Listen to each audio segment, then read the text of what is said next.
Joining me now, Bill Scher. He is contributing editor at Politico.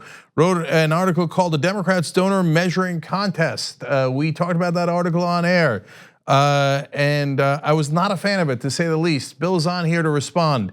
Bill, welcome to the program. Great to be with you, Jake. All right, good to be with you. It's been a long time. So that is true. That's right. All right, Bill, you heard what we said about the article. So let's start with premise number one. You seem to say that a small number of donors is not necessarily indicative of the country. When you're talking about the power of small dollar donations, which I am very much in favor of, progressives overall are very much in favor of. Okay, fair, they don't represent the whole country. Everybody gets that. But they certainly represent a lot more of the country than the big dollar donors that you seem to be advocating for. Isn't that logical? Well, no, I think you mischaracterized that part of the piece. The argument in my article is not big donors are better than small donors. If I'm a candidate and I had a choice between one donor giving me $1 million and 1 million people giving me $1 each, I'll take the 1 million people because they're gonna not just give me my money, they're gonna be enthusiastic, they're gonna knock on doors, they're gonna recruit their neighbors and so forth. So it's not that there shouldn't be small donors or a small donor strategy. The problem now is that it's been idealized so much that the only good dollar is a small donor dollar, and any big donor dollar is inherently toxic and corrupting. If you look at it in that way, you are hamstringing yourself in a general election, number one, and in the primary. I mean, right now, a candidate like Elizabeth Warren, who is trying to live up to the ideal of small donors only, she is getting sidelined by both Bernie Sanders and Beto O'Rourke because they came into the contest with a built-in small donor army that all the other candidates don't have. And those folks who need to get some oxygen to get into the mix, if they can't start with some seed money, which is likely going to come from bigger, wealthier donors, they might not get any oxygen for the entire race and get shut out. I think that is an unfair and unideal situation for the Democratic Party. So, Bill, there's so much to unpack there. I'm going to save whether big donors have any merit to a discussion in a second, okay? But let's address two other things. You said Elizabeth Warren puts herself at a disadvantage by saying we should concentrate on small donors. Another way to look at that is to say that she's a person of principle, that she does that even though she clearly knows that Bernie Sanders and Beto O'Rourke are going to be able to raise more money from small donors, but she believes it's the right thing to do and that you should give her a ton of credit for doing that. Well, here's the wrinkle with Warren, because she said she is not gonna do big donor events. She's not gonna do one-on-one meetings with big donors in the primary. She has said that is only for the primary, and she's left the door open doing that in the general. Well, if big donors, if that money is inherently toxic, who cares when in the process it comes in? It's just as corrupting in October 2020 as it is in March of 2019. She is signaling that she knows you can't compete. I mean, Trump might well have $1 billion. I mean, he had less money than Hillary in 2016. It might be a different story in 2020. And you're not gonna match that level of money on small donors alone.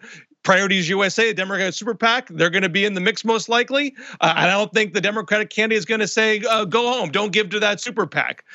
So if it's toxic, it's toxic. If it's not, it's not. Warren is telling you, she knows at the end of the day, it really is not inherently toxic. Her agenda would still be her agenda, even if that money came in down the line. Yeah, so look, she came on the show and talked about that. The first question I asked was about that. Are you gonna take in the general election? And she says she would. And I disagree with that, and I think our audience, unfortunately, also disagreed with that. And I cautioned everybody, you should still give Elizabeth Warren a ton of credit for being principled during the primary when she knows it is to her disadvantage. You should give her enormous credit for that.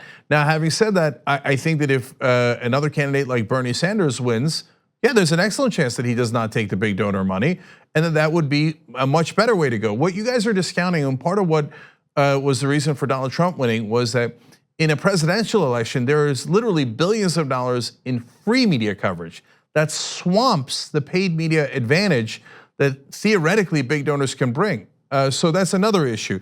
But look, before we get away from this topic, Bill, I don't want to mischaracterize what you're saying, so I want to be clear on what you're saying.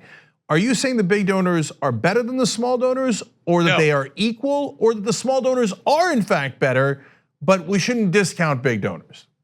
I don't think it should be treated like a zero-sum game. It shouldn't be a contest between who has the best kind of donor.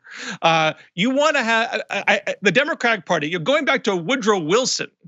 Has always been funded by a mix of small donors and big donors. And you want to have a candidate at the end of the day that you have enough trust in, that they're not going to be influenced by where the money came from. They're going to try to deliver the best possible policy. Teddy Roosevelt, he wasn't a Democrat, but he was a progressive. He had a slush fund when he ran in 1904 that he lied about, and it included money from Standard Oil. They get 100 grand from Standard Oil, but when he was president, he still tried to bust up Standard Oil. And one of his donors said, we tried to buy the son of the bitch, and he wouldn't stay bought. Yeah. He had the integrity to say, I don't care where the money came from. I'm going to look at the policies and what's best for the country. Yeah, Bill, sorry, go on. Yeah, you're quoting the exception there that I believe it pretty much proves the rule. So let's get to the heart of the issue here. I mean, I don't agree with you. I think small donors are infinitely better than big donors, and I think that the big donors definitely want something in return. Is it true for every big donor? No. I know some big donors that are wonderful people, and they really do it out of the goodness of their heart because they don't want the planet to melt, etc. And they're just thinking long term, etc. So not every big donor is a bad guy, of course not. But in overall, do a lot of the big donors want something in return? The answer to the rest of the country is obvious, Bill. Yes, they want a return on investment. Sure. I'm not disputing that a lot of big donors have an angle, but when a big donor gives money to a candidate, it's not a contract, it's not a bribe.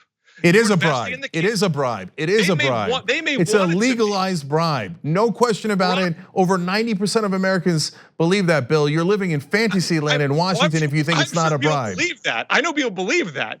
FDR had a quarter of his money in 1932 come from Wall Street, a quarter of it.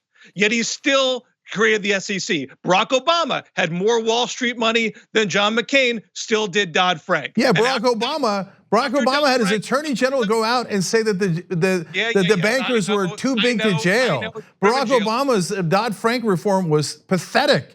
And you go back to 1932 for FDR? Are you kidding me? That was not the current system. Wall Street said, we are so mad at Dodd-Frank, we're going to shift our money to Mitt Romney. They didn't say, thank you, Barack Obama. Yeah, of course, they want everything. Well, exactly, and they didn't get it. Barack Obama made decisions based on what he thought was best, and it didn't matter where the money came from. No, Bill, a banking executive at Citigroup handed Barack Obama a list of the people who should be in his cabinet. He put everyone on that list except one person on his cabinet. So the bankers gave him money because they thought he was going to represent them better than John McCain. You think Goldman Sachs is giving money to Barack Obama or to anyone else for their health or for charity? You don't believe that, Bill, do you? They wanted something out of it. And when they didn't get what they wanted in Dodd-Frank, they left. But Barack Obama made his decisions based on what he thought was right, not based on where the money came from. So Bill, based on what you're saying, well, I'm hoping against hope that some Democrats have enough principle that they will be able to get past the bribe. But of course it's a bribe. Goldman Sachs is looking for a return on investment. They must by law look for a return on investment. There are plenty of big donors that want something for return. There are plenty of big donors that play both sides of the fence. The Democratic Party has almost always been funded by both small and large, and there's largely pressure that comes from both small and large, and the best presidents manage that and do the right thing anyway. So if Bernie Sanders is the nominee, I agree with you. He'll probably not do what Warren said, but let's say, for example, Priorities USA still exists. Even though Bernie Sanders says, I don't want you to give to Priorities USA, they're the big Democratic Party super PAC, but people give it to Priorities USA anyway, and they help Bernie get elected. Is Bernie going to change his policies because of that? Do you think Elizabeth Warren's going to change her policies if she encourages super PAC giving? She has been fighting for the middle class her whole life. You have trusted her that she's going to stick with that regardless where the money comes from. So Bill, you're talking about the progressives that we back. The reason we back them is because we not only believe, but we are backed up by facts of decades of those two people delivering on those promises. Now, I'm not worried about them. I'm worried about everyone else. So do I believe the rest of the people in the race will be greatly impacted by the millions of dollars that their big donors are giving them? Yes, I'm definitely worried about that. And yes, I think they will bend to the corporate donors' will. Do you not think that? You think that all of them are angels and the millions of dollars they're gonna get, they're gonna be like, oh, I don't care about that. Oh, hey, I'm not gonna run for re-election. It's not like I'm gonna want that money again. Really, Bill? I would judge a candidate based on the entirety of their records. I would not judge a candidate strictly based on where the money is coming from. If you think, I don't trust Kamala Harris because of her prosecutorial record in San Francisco. I don't trust Kirsten Gillibrand because of her record as a House member in upstate New York. I don't trust Beto O'Rourke because he was for Social Security cuts back in 2012. There's all sorts of reasons why you might not trust somebody. And all I'm saying is, if you're like take Beto for example, there's reason for people on the left to not trust him based on certain positions he has taken over time. But he got a lot of small donor money in his first day. Does that negate the rest of his record? I wouldn't think so. You want to judge the entirety of it. So Bill, we're out of time. So let me wrap up on a couple of things here as quickly as we can. So Beto's a good example.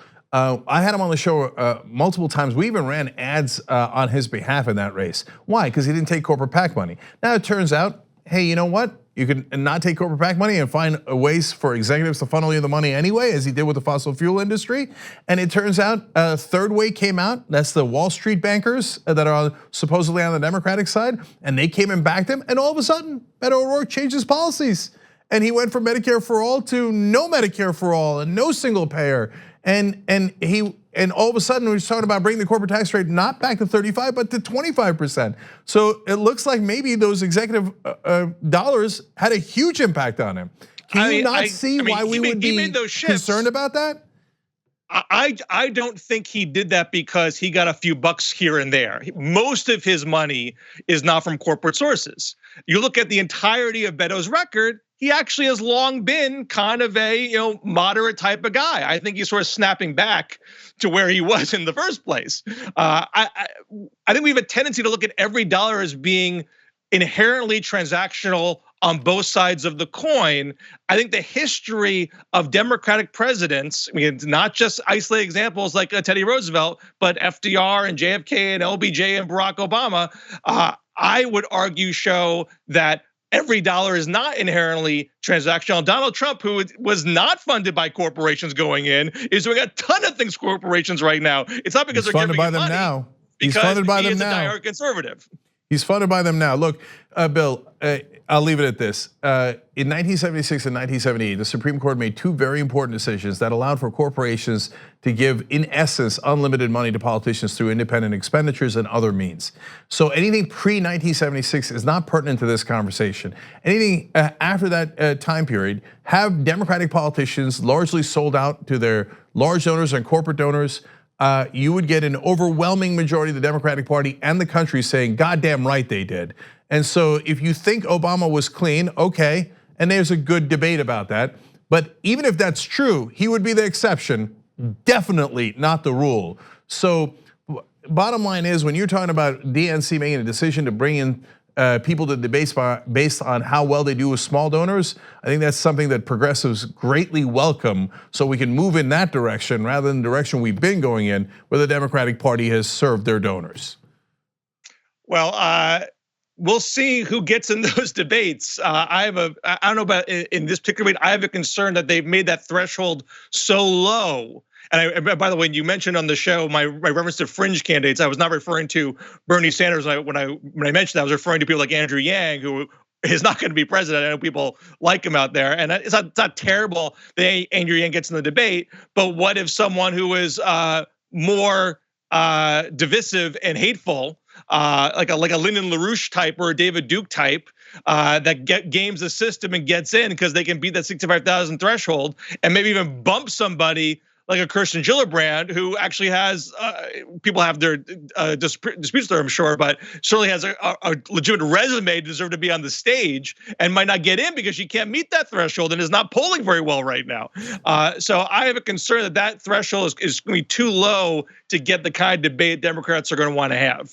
So that already happened on the Republican side. That fringe candidate's name was Donald Trump. And I'm sure a lot of Republicans wish they had rules that kept them out of the debates in the first place. Well, it's not how democracy works. And Andrew Yang, I welcome him in the debates, and I think that would be great to have other voices rather than just professional politicians. But we've at least aired out our differences here. And Bill, I really appreciate you coming on the show to talk about it. Appreciate taking the time. Thanks for watching this free clip of the Young Turks. Don't forget to become a TYT member today. For more exclusive content, join now at tyt.com/join.